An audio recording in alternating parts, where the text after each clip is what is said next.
నమస్తే ఫ్రెండ్స్, మీరు చూస్తుంది వీరా ఆర్ట్స్ అండ్ నేను మీ భాస్కర్. ఈరోజు ద లేటెస్ట్ అప్డేట్ ఏంటంటే దీపికా పడుకొని ప్రాజెక్ట్ కే నుంచి బయటకు వచ్చేసిందా లేకపోతే గెంటేశారా అన్నది పెద్ద క్వశ్చన్ మార్క్. ఎందుకంటే ఇటీవలనే స్పిరిట్ అనే ఒక మూవీ నుంచి తనని బయటికి గెంటి వేయడం జరిగింది. పిఆర్ అనే ఒక గేమ్ ఆడింది, నాటకం ఆడింది. అంతేకాకుండా ప్రాజెక్ట్ని బదనాం చేయడం జరిగింది, అందులో ఉన్న స్టోరీని లీక్ చేయడం జరిగింది. వాళ్ళని నానా హింస పెట్టిన తర్వాత ఫైనల్గా ఆమె తట్టుకోలేక ప్రాజెక్ట్ నుంచి బయటికి గెట్టేశాడు సందీప్ రెడ్డి వంగ. అది జరిగిన కొద్ది రోజుల్లోనే వెంటనే మళ్ళీ చూసుకుంటే నాగ్ అశ్విన్ దీపికా పడుకొని టార్చర్ తట్టుకోలేక వైజయంతి మూవీస్ వాళ్ళు ట్వీట్ చేశారు. ఏం చేశారంటే ఆల్రెడీ కల్కి 1 అనే ఒక ప్రాజెక్ట్తో తన పెద్ద జర్నీ చేసినా కూడా తనతో పార్ట్నర్షిప్ వాళ్ళకి నచ్చలేదని, తనని భరించలేకపోతున్నామని, తను పెట్టే టార్చర్ కావచ్చు, ఇంకేమన్నా కావచ్చు, అందుకనే పార్ట్గా విడిపోవడమే కరెక్ట్. అంతేకాకుండా తన కమిట్మెంట్ అనేది కరెక్ట్గా లేదని, ఇలాంటి ఒక ప్రెస్టీజియస్ ప్రాజెక్ట్ కమిట్మెంట్ అవసరమని, తన కమిట్మెంట్ ఇస్తలేదని, సో వీఆర్ లీవింగ్ హర్ అంటే ప్రాజెక్ట్ నుంచి బయటికి గింటేస్తున్నట్టుగా చెప్తూ and best of luck for our next projects అని చెప్తూ గౌరవంగా తనని పంపించడం జరిగింది. సో ఇది ఫ్రెండ్స్. అంతేకాకుండా నాగ్ అశ్విన్ పెట్టిన ఒక ట్వీట్ ఒకటి చాలా వైరల్ అవుతుంది. అదేంటంటే we can't change what happened but we can choose what happens next. దాని అర్థం ఏంటంటే ఏదైతే జరిగిందో దాన్ని మనం మార్చలేము, కానీ నెక్స్ట్ ఏం జరగబోతుందో దాన్ని మాత్రం మనం ఖచ్చితంగా మార్చగలము అంత మీనింగ్. దాని అర్థం ఏంటంటే ఆల్రెడీ ప్రాజెక్ట్ కే అనే కల్కిలో దీపికా పడుకొని ఒక బెస్ట్ ఇంపార్టెంట్ రోల్ చేయడం జరిగింది. దాన్ని మనం ఎట్లాగో మార్చలేము, కానీ దాని తర్వాత ఏదైతే ఉందో స్టోరీ దాన్ని నేను మార్చచ్చు, దాన్ని నేను ఆలోచనతోటి నా క్రియేటివిటీ వచ్చి చేంజ్ చేయొచ్చు.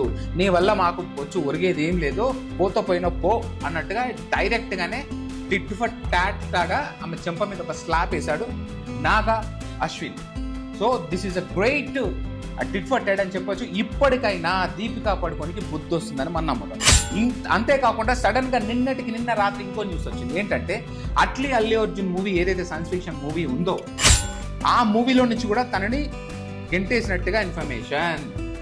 కారణం ఏంటంటే రెమ్యూనరేషన్ కావచ్చు, లేకపోతే తను అడుగుతున్న పర్సంటేజెస్ కావచ్చు, ఇవన్నీ ఏవైతే ఉన్నాయో తనను భరించలేమని చెప్పి ముందే తెలుసుకొని తన ప్రాజెక్ట్లో నుంచి బయట పంపించేశారు. సో ఇది ఇన్ఫర్మేషన్.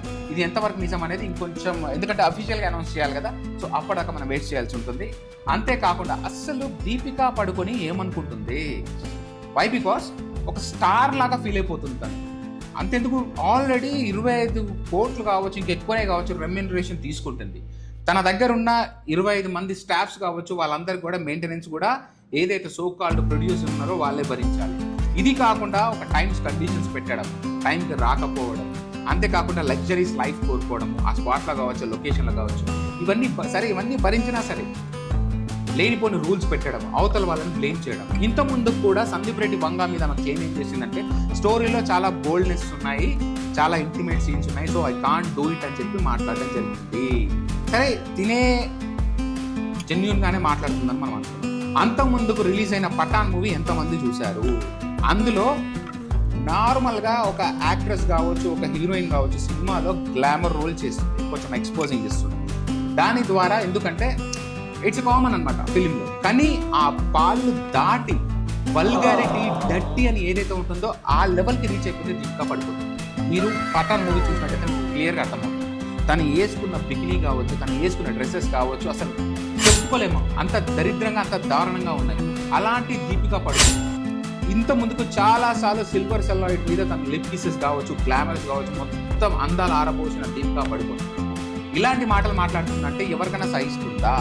ఇంతే కాకుండా ఇంకో కాన్స్పిరసీ థియరీ ఉంది. ఏంటి అంటే బాలీవుడ్లో ఎవరైతే సూపర్ స్టార్స్, ఖాన్స్ వీళ్ళైతే ఎవరైతే ఉన్నారో వాళ్ళు మన ఈ తెలుగు ఇండస్ట్రీ కావచ్చు, లేకపోతే సౌత్ ఇండస్ట్రీ కావచ్చు, వీళ్ళ డామినేషన్ వాళ్ళు తట్టుకోలేకపోతున్నారు. అందుకే ఇంతకుముందు అర్షద్ వసీ అనే ఒక యాక్టర్ ప్రభాస్ని జోకర్తో పోల్చడం జరిగింది. కల్కిలో అంత పెద్ద యాక్ట్ చేసిన తర్వాత కూడా తన జోకర్తో ఎలా పోల్చాడో నాకు అర్థం కావట్లేదు. ఎందుకంటే కల్కి మూవీ గురించి మాట్లాడడం జరిగింది. సో ఇలా అడపాదడప అక్కడ ఉన్న మన యాక్ట్రెస్ని వాళ్ళు క్వశ్చన్ చేయడం జరుగుతూనే ఉంది. సో అంతేకాకుండా వీళ్ళు ఒక రకమైన దాడి చేస్తున్నారా?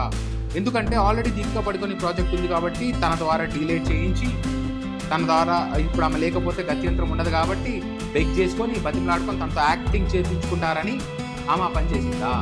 దానికి గాను మన ఎవరైతే డైరెక్టర్స్ ఉన్నారో హీరోస్ ఉన్నారో టిట్ ఫర్ టైట్ ఇవ్వడం జరిగింది. సింపుల్గా చెప్పాలంటే బాలీవుడ్కి అదే విధంగా మన సౌత్ ఇండస్ట్రీకి ఒక చిన్న కోల్డ్ వార్ అనేది జరుగుతుంది. లైక్ రష్యా అండ్ అమెరికా మధ్యలో ఏదైతే కోల్డ్ వార్ జరుగుతుందో సేమ్ టు సేమ్ అదే వార్ జరుగుతుంది. వాళ్ళు అవునన్నా కాదన్నా మనకు క్లియర్గా కనిపించడం జరుగుతుంది. అదే బాలీవుడ్, అదే కరణ్ జోహర్, అదే సంబంధించిన మనుషులు వాళ్ళు మళ్ళీ ఏం చేస్తారు, దీపికా పడుకోనికి సపోర్ట్ చేస్తారు ఎస్ అని బ్యాక్ ఎండ్ నుంచి, మళ్ళీ కింద నుంచి వచ్చి పైసల కోసం ఎంతకన్నా తెగిస్తారు. కరణ్ జోహర్ నిన్న మిరాయి అనే ఒక మూవీని స్పాన్సర్ చేసి ప్రజెంట్ చేసి ప్రొడ్యూసర్గా బాలీవుడ్లో దాన్ని ప్రజెంట్ చేసి డబ్బులు చేసుకోవడం జరిగింది. పైసల కోసం ఎంతకన్నా దిగజారుతారని చెప్పడం ఇంతకంటే ఇంకే క్లియర్ ఎగ్జాంపుల్ మనకి అవసరం లేదు. సో ఇది ఫ్రెండ్స్, బాలీవుడ్ గురించి అర్థమైన ఎవరైనా సరే క్లియర్గా మనకు అర్థమైపోతుంది.